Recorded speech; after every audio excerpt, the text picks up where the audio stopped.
Welcome in! This is Chiefs Chase. My name is Mike Fasano, and the Kansas City Chiefs are going to their third straight Super Bowl!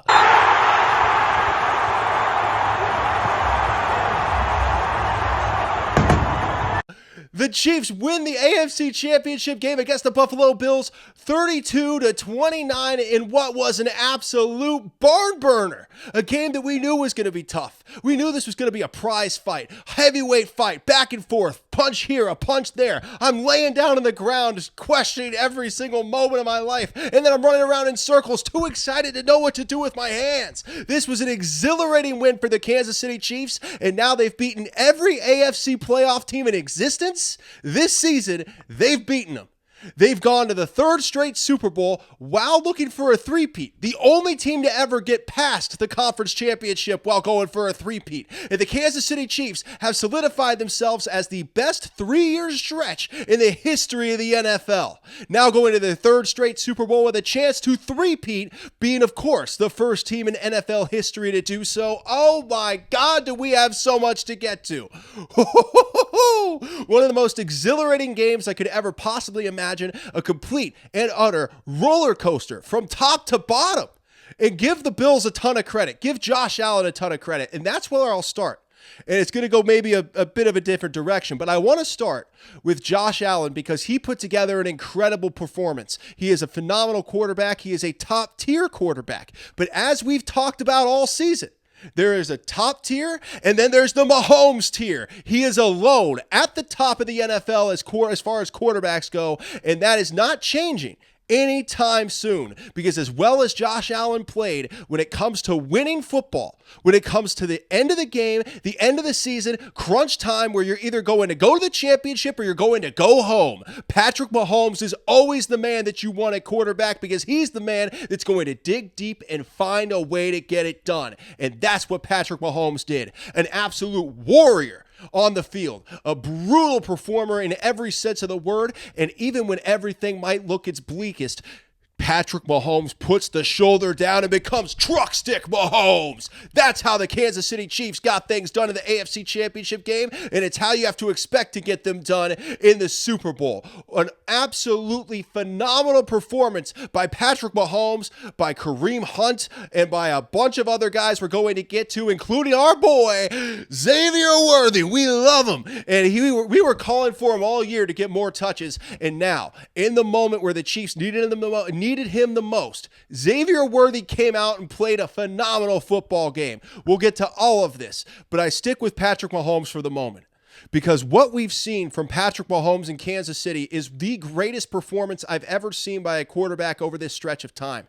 He's now been to 7 AFC championships. He has won 5 AFC championships. He's going to his 5th Super Bowl with a chance to win his 4th Super Bowl and the 3rd in a row. As great as Andy Reid is, as great as the situation was that Patrick Mahomes came into, Andy Reid went 24 years without Patrick Mahomes without winning a Super Bowl. And then he got Patrick. Now he's won 3 and he's on his way to trying to win his 4th. The number one change for this team that put them from a really good, relevant team that couldn't quite get it done to a dynasty is PM15 Patrick Mahomes, and he put the team on his back today when they needed him the most. And that's what makes Patrick Mahomes alone in his own tier. Josh Allen is a top-tier quarterback, but there's one tier that's a notch above that top tier, and that is the Patrick Mahomes tier. Alone by himself in lore of the NFL, the only quarterback drafted since 2013 to win a Super Bowl, which is an unbelievable stat, and he's won 3 of them on his way to try to win his 4th. Patrick Mahomes, an unbelievable performance. He went, let's go ahead and get to his numbers. Mahomes, 18 of 26 for 245 yards and a touchdown through the air. On the ground, 11 carries, 43 yards, and 2 bruising touchdowns for Patrick Mahomes, including a designed quarterback run, which we never see, that looked very similar to what Josh Allen normally does, as Travis Kelce plowed the way open, and in comes Patrick Mahomes for the touchdown. What an unbelievable player. What an unbelievable season for Patrick Mahomes and the Kansas City Chiefs, who once again find a way to get it done. That's how they operate, baby. They find a way to get it done. And the AFC Championship game was no different. And at the end of this one, I got to tell you, big sigh of relief. This was a battle top to bottom, and it's what we thought this game would be. Just a gladiator bout. And I'll give all the Bills all the credit in the world. But I'll tell you this. When you have a 4th and 5. Here, Jim. Whole season for Buffalo on the line here. There they come. He just desperately throws it up in the air. Incomplete. Kincaid was right there. And you know Josh Allen is going to get that ball and drop back. The one man that you want at defensive coordinator is Steve Spagnuolo. What a brilliant blitz call to send Trent McDuffie off the edge, which nobody could have possibly seen coming. And he gets to Allen. Allen rolls away from him right into the loving arms of George Karlaftis. So he has to throw up this wounded duck that was a very tough catch for Dalton Kincaid. I know he dropped it. I know Dalton's probably going to beat himself up a little bit about that, but be very clear about this.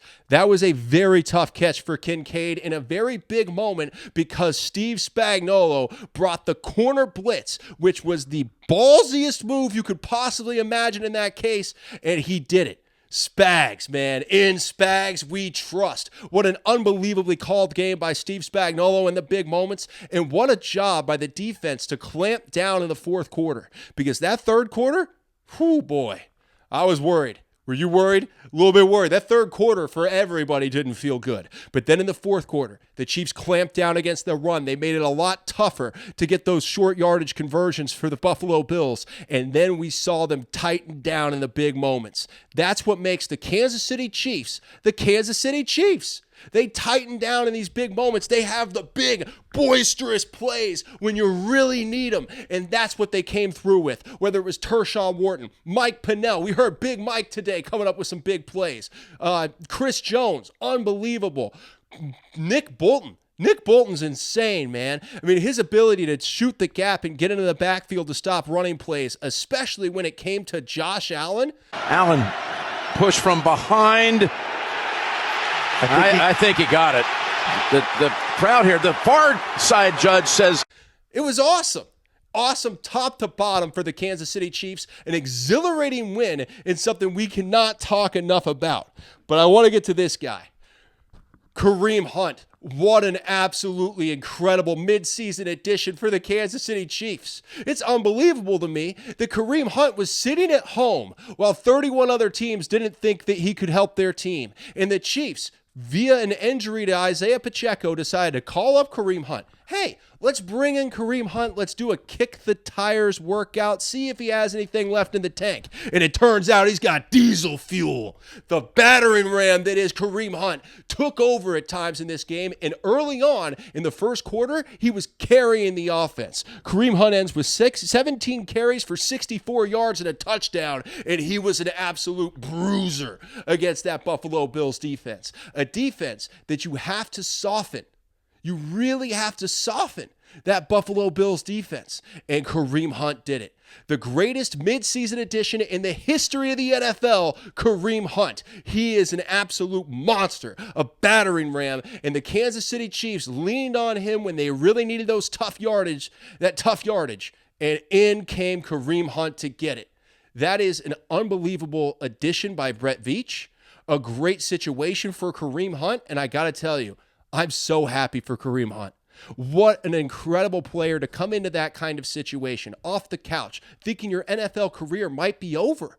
And not only do you start carrying the ball 26 times early on in the season when the Chiefs were having trouble getting the passing game going, but you develop into a guy that comes into the playoffs and is a battering ram running back that really carries the Chiefs at times and gets them the tough yardage they need. Huge addition for the Kansas City Chiefs, and I think I can say this, and I don't think this is too far out there. The Chiefs are not in the Super Bowl without Kareem Hunt. Throughout the season, throughout the playoffs, Kareem Hunt has been a bell cow when called upon and a battering ram short yardage back when called upon. And that has carried the Kansas City Chiefs at times throughout this season. So the Chiefs, I don't think, go to the Super Bowl this year without Kareem Hunt.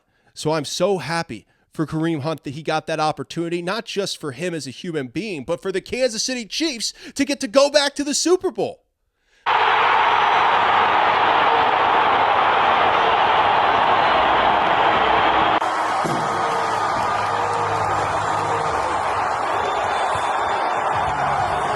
can't say enough about the incredible addition of Kareem Hunt.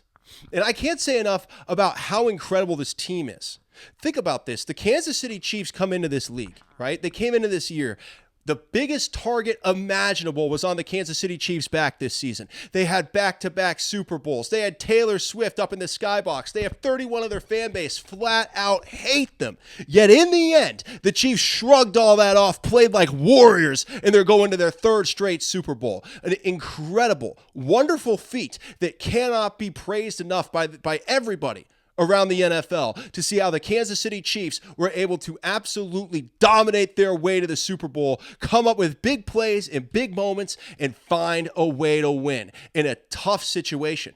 The deck is so stacked against you when you're a back-to-back champion. The last time this was attempted, the last time a team tried to become a 3-time-in-a-row Super Bowl champion was the 2005 New England Patriots. It was too much pressure for them. They started out 4-4, ended the season 10-6, got to the divisional round of the playoffs, and lost to Jake Plummer and the Denver Broncos. So that's what happened last time. The Chiefs go to the 1 seed. The last undefeated team left in the NFL for a very long stretch, and they get the 1 seed. They win all the way through to the Super Bowl, and now they have a shot. The closest any team has ever gotten to a three-peat, we're already here with the Kansas City Chiefs making it past the conference championship and into the Super Bowl. You cannot say enough about the Chiefs playing as well as they have all season with a massive target on their back, being back-to-back champions. Incredible across the board. What else do we have to get to here? You know what? I want to get to Xavier Worthy. There from the 11, first down. Pass, Worthy, touchdown. Touchdown, Kansas City. I got to get to Xavier Worthy. We talk about him a lot. We've talked about Xavier Worthy all season. We wanted him to get more touches. We wanted Xavier Worthy to be more involved. And what we saw tonight was an absolute monster in Xavier Worthy and a player that has developed into a top-notch wide receiver in the NFL. Xavier Worthy has developed into an elite-level wide receiver at times, and people don't necessarily give him that credit, but they should, because in big games, in big moments, you know Xavier Worthy's going to get his, and it's become that over this season. People talk about Rashee Rice from last year. Xavier Worthy's made a bigger impact. Unbelievably, I know, because Rashee Rice was amazing last year. But what Xavier Worthy has done, taking this offense, which at times can be sputtering, but when Xavier Worthy gets involved in any way, shape, or form, explosive plays happen. There was a play that probably won't be talked about a lot tonight, where Xavier Worthy catches the ball out on the sideline, and he didn't have anything. I mean, there are 3 Bills players over there, and it looks like he has no shot, right? Well, what does Xavier Worthy do? He takes off down the sideline, and he's just so fast that he ends up getting the first down. He had an unbelievable game and an unbelievable rookie campaign. You cannot say enough about how great Xavier Worthy was. He ended with 6 receptions for 85 yards and a touchdown. An absolutely brilliant performance by Xavier Worthy in the AFC Championship game, his first ever. A rookie that the Chiefs got because they traded up with Buffalo. Buffalo traded back and let the Chiefs get Xavier Worthy. The fastest man at the combine got to come to Kansas City because the Buffalo Bills made the trade on draft day, who also made the trade so the Chiefs could move up and take Patrick Mahomes. It really is ironic, poetry, whatever you really want to call it. It really is amazing that the Kansas City Chiefs got there to their 3rd straight Super Bowl on the backs of Patrick Mahomes and Xavier Worthy, who were both drafted because of trades the Chiefs made with the Buffalo Bills. Huge game for Xavier Worthy, huge season for Xavier Worthy. And I'll tell you this right now, Philadelphia, if you are not ready for Xavier Worthy, he will run all over the field and you will not have an answer for him. So let's see what happens in this Super Bowl with Xavier Worthy, because I think everybody already knows about him. Book's already been out on Xavier Worthy. Doesn't matter. He's that talented. He's that fast, and he has that much field awareness at such a young age to understand how to find those angles and get the most that he can out of his touches. Xavier Worthy, big-time game, big-time player. That's what I'm talking about, baby. Now let's dive into this a little bit further, shall we? Let's dive into this a little bit further. Hollywood Brown early on set a great tone for this team. I know that we won't be talking a ton about Hollywood Brown this week. We won't talk about how amazing he was, but early in the game, those slant passes to Hollywood Brown helped open up everything for this team. Getting Hollywood involved early really helped set the tone for the Chiefs offense and got them in positions where they could be successful. And I think we're going to see more Hollywood Brown in the Super Bowl because as he gets healthy, as he gets better, as he gets more developed into this offense, he's gaining more strength. And now with 2 weeks of practice for Hollywood Brown to get even more on the same page as Patrick Mahomes, I think we're going to see more of Hollywood Brown in the Super Bowl. He'd be someone I'd circle. If you do DraftKings, if you're like a DraftKings guy, if you're looking for somebody like who's going to hit their numbers, who's going to hit that yards number, that touchdown, I would look to Hollywood Brown because his development recently has been a game changer for the Chiefs offense. And now teams are going to have to start keying on him or they will get destroyed by him. That's what happened in this game. Early on, there was a lot of Hollywood Brown. But then as time went on, no Hollywood Brown. They had to try to take him away. Now, we haven't talked about the referees much, and we will soon. I know that that's something people want to talk about, and we'll get to that. But it was interesting how Josh and Patrick were having trouble handling the ball. I was thinking, hey, man, deflate them. You know what? But here's the thing. They were having trouble handling the ball, and during this game, it felt like every single ball bounced to Buffalo. It felt like every time they fumbled the ball, dropped the ball, anytime the ball hit the ground, it felt like it just bounced right up to Buffalo. Josh Allen dropped the ball a couple times, bounced right back up to him or to an offensive lineman. There were times where these guys would fumble, even their running backs fumble. Ball pops right back up to them. A lot of lucky bounces for the Buffalo Bills tonight. Yet it didn't matter because the Kansas City Chiefs are that dominant that you can fumble the ball to yourself. You can have all the lucky bounces you want to. But in the end, the Kansas City Chiefs will always find a way because they have all season long. Why would you ever expect the Kansas City Chiefs to not be dominant, to not find a way to win when that's been what they've been doing all year? Without fail, the Kansas City Chiefs find a way to edge out their opponents and get the victory no matter how many things work against them. And that's how incredible this game was. That's how dominant this game was for the Kansas City Chiefs. That I can't tell you how much more the Chiefs should have won by. But all those bounces went to the Buffalo Bills. Every time they put the ball on the ground, it just bounced right back up to them. The Chiefs should have won this game by significantly more than they did. But the bounces that the Bills got were just so lucky. My goodness. Patrick Mahomes fumbles the ball. They're right there. Josh Allen fumbles the ball. Goes right back to him. You know, it's unbelievable the amount of lucky bounces that the Buffalo Bills got today. It was unreal. Yet still, the Chiefs just kept persevering through it. And that is the mark of the entire season for the Kansas City Chiefs. No matter what happens, they push through it. They had a bunch of calls that were missed against them. Doesn't matter. Push through it. No complaints. I don't want to hear it. That's how they operate. That's how champions operate. They had some calls go against them. Who cares? They had some balls luckily bounced back to the Buffalo Bills. I think the Bills fumbled 4 times. They recovered all 4 of them. So no matter how many times there were fumbles, no matter how many lucky bounces there were, the Chiefs just kept coming. And it's that relentless pursuit for the Kansas City Chiefs that makes them such an untouchable juggernaut in the NFL.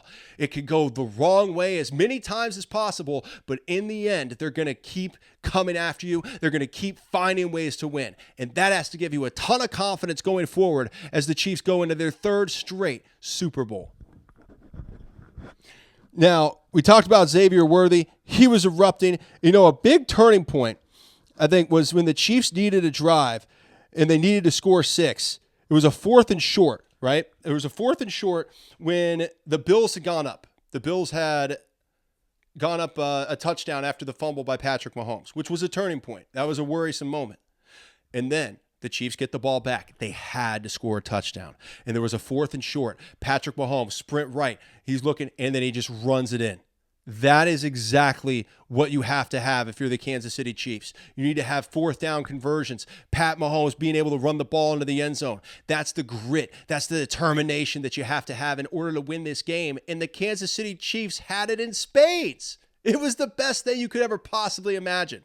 And they got it done. A big turning point. And I'll tell you, the big response drive, after the fumble, the Bills get it. They score 6, and the Chiefs needed that touchdown drive, and they got it. Now, here's one thing that's interesting. I don't necessarily know what to do with this, but I will have to say it was an observation that I made and I think everybody else made. There's a lot of blue in that crowd, wasn't there? Like a shocking amount of Buffalo Bills fans at this game. You know what I attribute it to? All those people on the internet that are like, I'm a Chiefs fan, but I think the referees are helping. Or I'm a Chiefs fan, but they might be cheating. I don't know that those people are necessarily Chiefs fans. I think they might just be Raiders fans trolling, which, if you switch the situation, I'd probably be doing the same thing. But that's my only explanation for why there was so much blue at Arrowhead tonight. My God, I was shocked by it. There's no way you guys were. Let me know in the comments. Were you shocked by the amount of blue in that stadium? I was like, oh my God, it's barely a home game. That was terrifying. And I attribute it to all those people that say I'm a Chiefs fan, but on the internet. Well, good job for you, all you haters.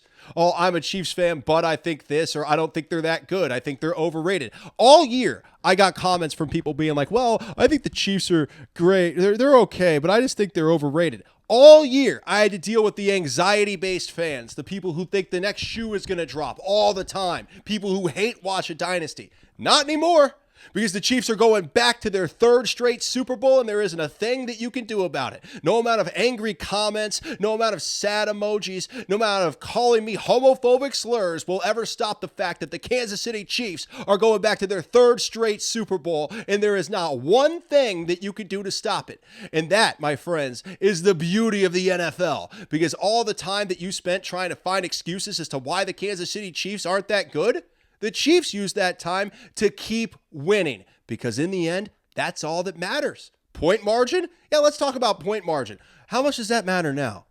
Oh, 0, because we're not in the BCS. This is the NFL. Point margin never mattered. And the Chiefs, once again, in the postseason, proved that all of your little stats, all of your little next-gen statistics are just things to try to keep people engaged and keep people thinking that there's a small chance they might be better than the Kansas City Chiefs. But they're not, because the Chiefs are in the Super Bowl, baby.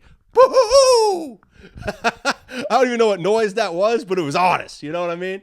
It was honest. It was sincere. Now, what else do we have to get to? That crowd, too much blue? I got you. That was weird. Now, okay, here we are. The Xavier Worthy tied catch. Mahomes is looking that way, breaking down, able to get rid of it.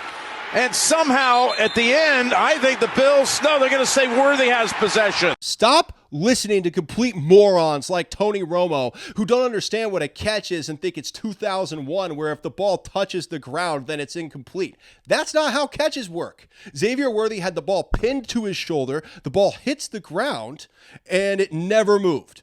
By rule, and by definition of a catch, that's a catch by Xavier Worthy, and Tony Romo has no idea what he's talking about, per the usual. I don't know, Jim. Yeah, we know you don't know, Tony. That's why we all put it on mute when you speak. Because that was clearly a catch by Xavier Worthy. It was a catch by the definition of a catch. He had the ball pinned against him. Yeah, the defender had his arm on it. That's not a catch. That's not possession. Having hand on it, secured against the shoulder, touches the ground, doesn't matter because it's secured. The ball didn't bobble, it didn't move. So by rule, that's a catch. But it felt like CBS was trying to feed into the referee narrative the entire night. The Chiefs come up with a great stop, and then they're like, oh, I don't know, I think he got it by 6 inches. Well, everyone else saw opposite. Everybody else in New York, the referees, and everyone with eyes saw Josh Allen get stopped short of the first down. And that is just something you're going to have to accept as Chiefs fans. They're always going to have another reason why the Chiefs just aren't good, because they want to find a reason why they think the Chiefs are going to lose. It was clear from the very beginning that CBS wanted the Chiefs to lose that game. In fact, I'll even go this far. In fact, at the end of the game, after the Chiefs won the AFC Championship game and they are up on the podium enjoying their championship, what does Jim Nantz ask Patrick Mahomes? He asks him, well, you talked to Josh, what was that about? Patrick Mahomes is literally celebrating the third straight Super Bowl appearance, making it further than any team that's ever attempted a three-peat in NFL history. And Jim Nantz asks him about Josh Allen, and Mahomes could do nothing but let out a little chuckle, because that's how sad and pathetic the national media has become. They want Josh Allen to win so badly that even after he loses in the AFC Championship game, fair and square, they're going to ask Patrick Mahomes on the championship podium about Josh Allen? That's embarrassing. And it shows you the bias that's been hanging towards the Buffalo Bills all week, the bias that the national media has against the Kansas City Chiefs. But you know what? You're going to have to keep dealing with the Kansas City Chiefs, because they're going to their third straight Super Bowl, and there isn't a thing you, Tony Romo, Jim Nantz, or Mike Pereira could ever do about it. Let's go. I'm on it. Let's go. I'm doing it all day. Was it Pereira? Was it Gene Steratore? I think it was Pereira, right? He's not with Fox anymore. I don't know. I watched both games, so I'm getting them mixed up. Whoever the rules guy is, either Pereira or Steratore, I can't remember which network he's on. But either way, what an absolute joke of a broadcast, always trying to find a reason why the referees are favoring the Chiefs, acting like a catch is a catch from 2001. Oh, I don't know, Jim. It hit the ground. That's insane. To sit there and act like a ball hitting the ground isn't a catch in 2025. That's been a catch for, I think, almost a decade now, where if the ball is secured but touches the ground and doesn't move, it's a catch. It's been that way forever. They're using misinformation to try to rile up casuals, and it's embarrassing for CBS. So that was infuriating. My God. I mean, they're just fanning the flames at that point. But at least Fox has the Super Bowl. That I can say. At least we will never have to hear Tony Romo talk about the Chiefs again for the rest of the season, because CBS doesn't have the Super Bowl. It's the end of the season for Tony Romo. This was his last game. So no matter what, we don't have to hear Tony Romo ever again talk about how a catch isn't a catch because somehow he thinks it's 2001 instead of 2025. We never have to hear him again. So we can take solace in that, and we can move on from Tony Romo for the rest of the year, because my goodness, thankfully, he's not calling any more Chiefs games. Whew. Thank goodness. Now, Travis Kelce drew a 15-yard penalty that got the Chiefs a 2-point conversion, which was pretty cool, right? So Travis Kelce gets a 15-yard penalty, draws a 15-yard penalty by getting in the face of Damar Hamlin. But the reason why Travis Kelce was in Damar Hamlin's face is because Damar was holding him the whole game. They tried to go man-to-man, and they just had Damar Hamlin hold Travis Kelce every single play. It was infuriating to watch, and it held Travis Kelce to just 2 receptions for, I believe, 19 yards. I'll double check that. Yeah, 2 receptions for 19 yards. But what an absolute disgrace to have that happen, where he's getting held every play and nobody does anything. It's because they don't want to feed the narrative that the referees are on the Chiefs' side. So that's led to a lot of holding, defensive holding especially, by the Buffalo Bills that went uncalled. But you know what? That's fine. That's the game. Rise above it. Quit complaining. That's how the Kansas City Chiefs operate, and that's why the Kansas City Chiefs are going back to a Super Bowl. But I love seeing Travis get in the heads. You know, Hamlin's holding him every play, and then once he gets trucked by Mahomes, the first guy to talk to him about it is Travis Kelce. And then I love, on the second touchdown, Travis Kelce blew the hole open. He went out, great lead blocker. Travis Kelce dispelling all the narratives about him being a bad blocker in the AFC Championship game, leading Patrick Mahomes to pay dirt with a beautiful block to get Mahomes past the goal line. That, my friends, is what you call silencing all the doubters. That's how Travis Kelce did it, because all I ever hear from people is, oh, Travis Kelce can't block. Travis Kelce can't block. Well, did you see it? Did you see? Because he blew it wide open for Patrick Mahomes en route to a touchdown. That's what I'm talking about, baby. Travis Kelce having a very good blocking game despite being held by Damar Hamlin the entire game. And then we had truck stick Mahomes. You know, not enough is made of Patrick Mahomes truck sticking players all season. Even going back to the 49ers game, he truck sticks all year long into the end zone, and everybody wants to talk about Josh Allen's running ability.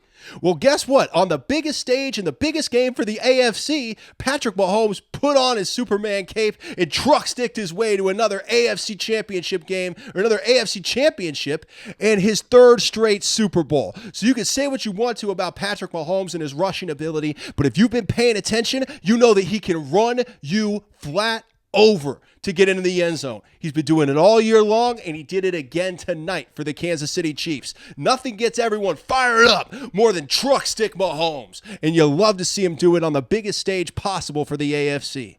Hell yeah, man. Now, the 2-point stop at the end of the first half, absolutely massive. Let's talk about it. At the end of the first half, the Bills score, and it looks like they're going to get a 2-point conversion. And at that moment, all of the momentum was on the Bills' side. And then Justin Reed jumped offside on the extra point, and they ended up deciding to go for 2. Interesting idea. Smart idea, actually, I think. But they didn't get it.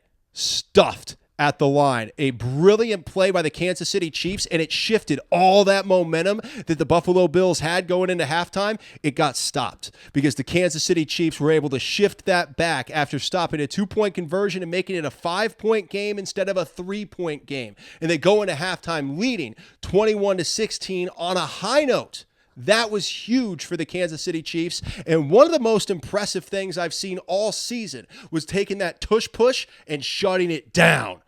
That was incredible by the Chiefs, and I would love to have everybody talking about that play because it was a huge momentum shift in that moment where you thought, my goodness, the Bills are going to take a lot of good vibes into the halftime. That's what I thought. I thought, my goodness, the Bills have all these good vibes. They're going to take all the good vibes into the locker room for the half? No. Not anymore. Stopping that 2-point conversion brought a little bit of that momentum back to Kansas City, and I think was a huge play when they talk about the ebbs and flows of this game and how it worked out. I mean, look, they were tied at 29. I know that there were other 2-point conversions and things that play into that, but them not getting the 2-point conversion, Buffalo failing to get that 2-point conversion was huge in a lot of different ways for the Kansas City Chiefs. So once again, we're going to bring him up. Steve Spagnuolo coming to play, putting the team on his back and doing everything that he does. You got to love what Spags does, man. In Spags, we trust. Build him the statue. That's what I'm talking about. Now, there were some egregious missed holding calls on Charles Omenihu. I saw that. I just wrote that down. If you were watching Omenihu all game, Charles Omenihu was getting held by the Bills' offensive line. Whole game. Guy's getting held. Whole game he's getting pulled down. Nobody ever called it. Oh, well. It's just something I wrote down that I thought was interesting.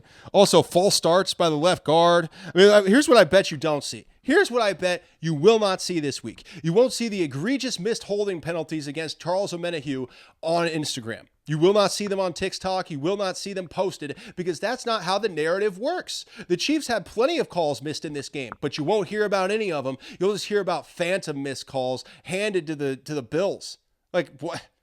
Xavier Worthy makes an incredible catch, which by definition was a catch. What are they going to do? Are you guys going to change another play? Do this. Change another freaking rule.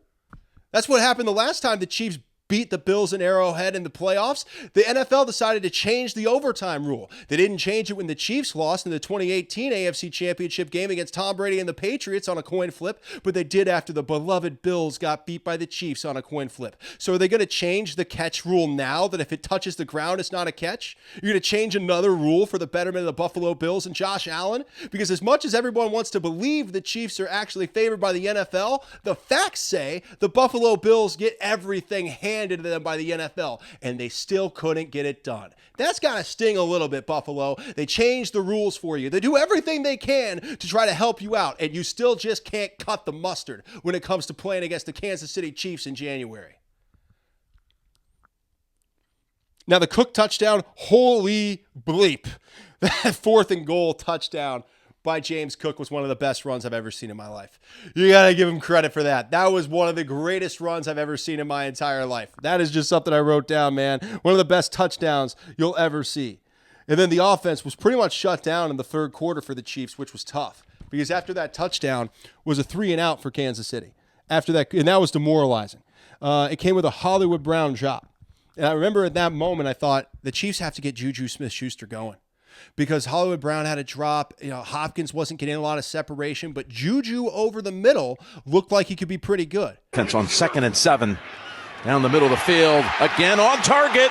Juju Smith-Schuster down to the 20-yard line. And on the next drive, they hit Juju for a monster play. Juju Smith-Schuster has the ability to be one of the best players on the Chiefs team going into this Super Bowl against the Eagles. He was great against the Eagles 2 years ago, and he had some big-time catches against the Buffalo Bills when the Chiefs absolutely needed him. So I'm thinking, Feed Juju Smith-Schuster. Create game plans to get Juju in space because he still has a little bit left in the tank, and he's proving it week in and week out for the Kansas City Chiefs. Keep feeding Juju. Keep giving him that opportunity because every time it feels like Juju gets a good opportunity, he capitalizes on that opportunity. So more Juju Smith-Schuster, 100% for this team. That's what we're looking for.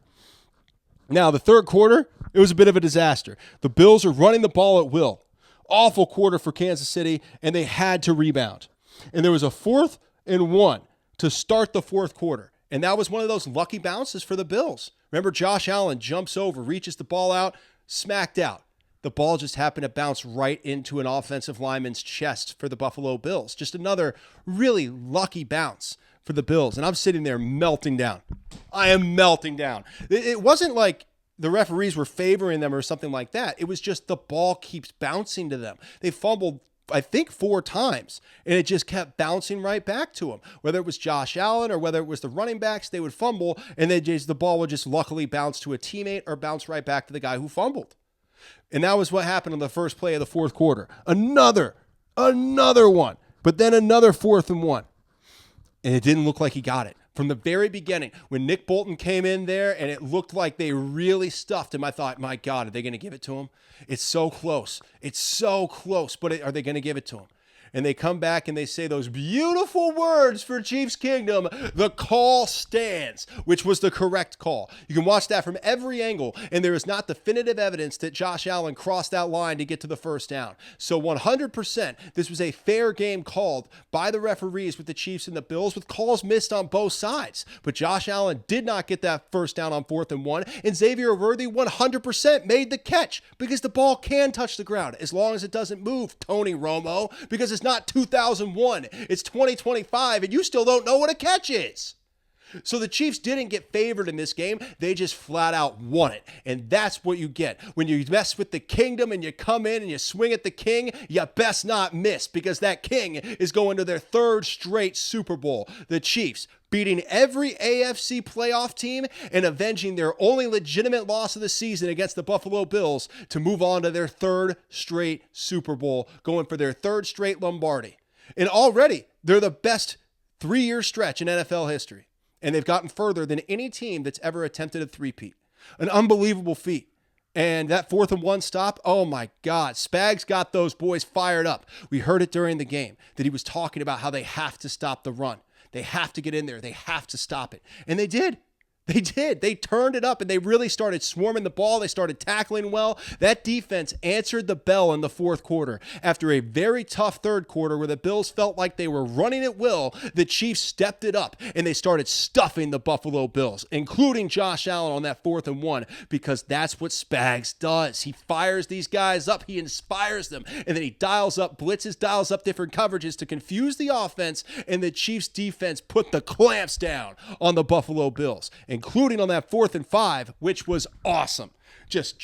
I'll say it. I'll just bring it up again because that's one of my favorite plays that's ever happened. Steve Spagnuolo calls the most insane corner blitz you could ever imagine in your entire life. Trent McDuffie off the edge, knowing they were going to leave Dalton Kincaid uncovered, but they were going to get enough pressure on Josh Allen that even if he could throw it, he had to throw a magnificent pass just to get it there, and he did. And then Dalton Kincaid was going to have to come up with an amazing circus catch, which he didn't, and that's where the Chiefs took over. That's where we trust in Spags forever, and we want to build a statue for Steve Spagnuolo outside of Arrowhead Stadium because he put together the incredible game plan that was needed to stop Josh Allen and the Buffalo Bills in crunch time.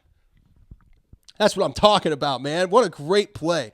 What an awesome play. Nick Bolton, play of the game. That stand, that goal line, or that 4th and 1 stand, not goal line, but that 4th and 1 stand for the Chiefs where Nick Bolton stops him, that was the play of the game.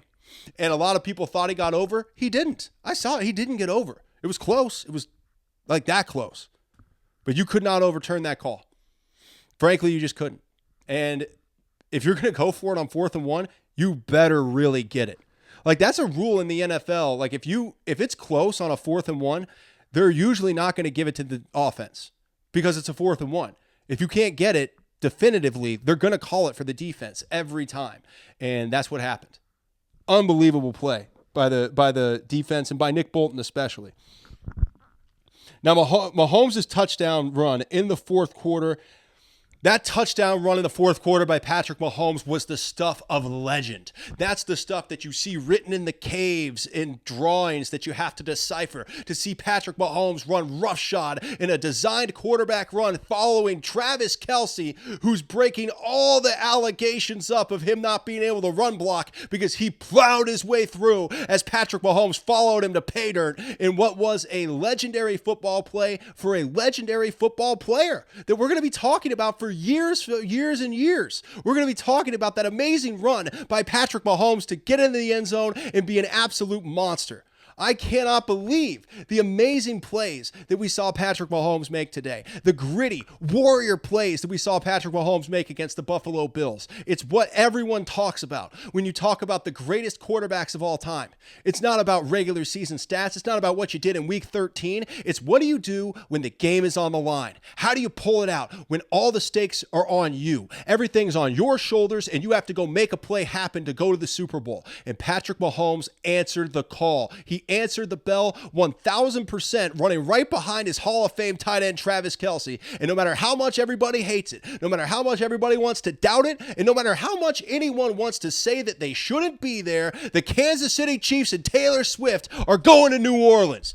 Let's go, baby. That's the type of player that Patrick Mahomes is.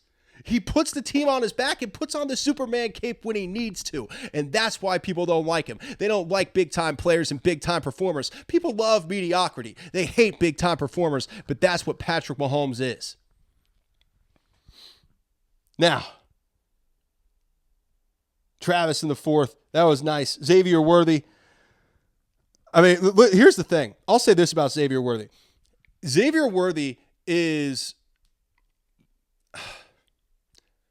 Xavier Worthy's the best draft pick of this season in the NFL other than Jaden Daniels. Jaden Daniels is the only guy you can point to and say that was a better draft pick than Xavier Worthy. Because what Worthy has done for a team that was attempting a three-peat, the spark that he's created, the speed plays that they can run with Xavier Worthy, the incredible intensity that he brings to the game, and his thirst for the end zone that we see every time he touches the ball is unmatched by any player in the rookie class other than Jaden Daniels. If you could redraft this year, you should go Jaden Daniels 1, Xavier Worthy 2, because he has been that impactful and that incredible on a team that absolutely needed him in the Kansas City Chiefs. So when we talk about the three-peat potential for the Kansas City Chiefs, the fact that they have now three-peated as AFC champions, we will be talking about Xavier Worthy and the spark that he brought to this football team and everything that he brought to the table for the Kansas City Chiefs. What an absolute monster Xavier Worthy was by every definition. An incredible performance by him and an incredible performance top to bottom by the Kansas City Chiefs. But he was absolutely the star of the pass catchers and the runners. Kareem Hunt right behind him. And then Juju was 60 yards, by the way. Hell yeah, Juju was 60 yards. Let's go. All right, what else do we got here? Spags, corner blitz. We talked about it just now, man. That's what I was going to get to. But yeah, left Kincaid open. Didn't matter. McDuffie and Karloff just got there. And then the first down, Pacheco. That was awesome. To see Isaiah Pacheco, after everything he's been through this year, get that first down at the end of the game to help seal it for the Kansas City Chiefs by lowering the shoulder and truck sticking to get the first was so incredible for him. He's fought through a broken leg. He has 8 screws and a metal plate in his leg. He's struggled since coming back from IR for good reason. But to have that moment where he caught the ball out of the backfield, put the foot in the grass, plowed his way for a first down, and helped take the Chiefs to the third straight Super Bowl was an unbelievable moment for Isaiah Pacheco. It's something that I'll remember forever because I felt bad for Isaiah this year. He struggled at times, right? Ever since coming back, he's really had a hard time. But I love what Isaiah Pacheco did to get that first down. I love him putting that shoulder down and running them over to get there. And now Andy Reid. has the most postseason wins ever over Bill Belichick. I think he has 45 and Belichick has 44. And what a ballsy call on 3rd and 9 to let Pat win it. Now, the conventional wisdom would have said to run the ball here no matter what, because the Buffalo Bills were out of timeouts and there's no way that you could ever possibly let an incomplete pass happen in that situation. But Andy Reid, which has the huevos touching the ground, calls a pass and puts the ball in the hands of his legendary Hall of Fame best player, Patrick Mahomes. And Mahomes hits Samaje Perine en route to a first down to seal the game and send the Chiefs to New Orleans for the Super Bowl. What an incredibly impressive play call by Andy Reid. And the reason I say that is because if that doesn't work, if Patrick Mahomes throws an incomplete pass and the Chiefs stop the clock in that situation with like 1:35 left, Andy Reid would get absolutely crushed by everybody for that situation if it didn't work out and the Bills won. But he didn't care. That's why he's got the huevos that drag on the ground, because Andy Reid doesn't care about all that. He cares about winning the game. There was a time where we remember Andy Reid, right? We remember Andy Reid before Patrick Mahomes. He would play not to lose in this situation, but Andy didn't play that guff today. He played to win. He put the ball in PM15's hands and he said, go get us a first down on 3rd and 9 and seal this thing. Send us to the Super Bowl. And Patrick Mahomes, being the absolute legend that he is, did exactly that. He put the ball in Samaje Perine's hands with a perfect pass, and Perine had that lane for the first down that he 100% took. And the Kansas City Chiefs win yet another AFC Championship game en route to their 3rd straight Super Bowl appearance and the chance to three-peat for the first time ever in the NFL. What an incredible game, an incredible feat, and something we can't talk enough about. Absolutely insane. Now, let's get to the Chiefs and the Eagles. Let's do it. We'll touch on it. Saquon Barkley. That's what you bring up when it comes to the Philadelphia Eagles right now. It's Saquon Barkley, because he is the most deadly man with the football in his hands in the NFL right now. And that's a guy that you have to get ready for. It's going to take everybody. It doesn't take one guy. Oh, we need this guy to key on him. No. As we saw today, when the Commanders started having some success against Saquon Barkley, it's because they swarmed him. You have to swarm Saquon Barkley. And going into this game, the number one thing I'll say for the Kansas City Chiefs, you have to stop Saquon Barkley. Let anybody else beat you. Let Jalen Hurts throw with his arm and beat you. Let anything else for the Philadelphia Eagles beat you. But you cannot let Saquon Barkley beat you. Of all things that matter, the only thing to focus on more than anything is not letting Saquon Barkley beat you. That's the number one thing, and we'll talk more about it on shows as we go through, but the number one thing is do not let Saquon Barkley beat you. If the Chiefs can do that, if they can find a way to not necessarily bottle up Saquon, because I don't think that's possible, but just to try to contain Saquon Barkley. If you can do that, you have a really good shot at winning. But we will dive deeper into the Super Bowl as the week goes on, because this game, this show is all about the Chiefs winning the AFC Championship game and going to their 3rd straight Super Bowl, baby. What an incredible accomplishment by Kansas City, and what an incredible accomplishment by Andy Reid, becoming the most wins in the postseason in the history of the NFL, en route to trying to be the first head coach ever to coach a Super Bowl winning team 3 years in a row. Oh, man.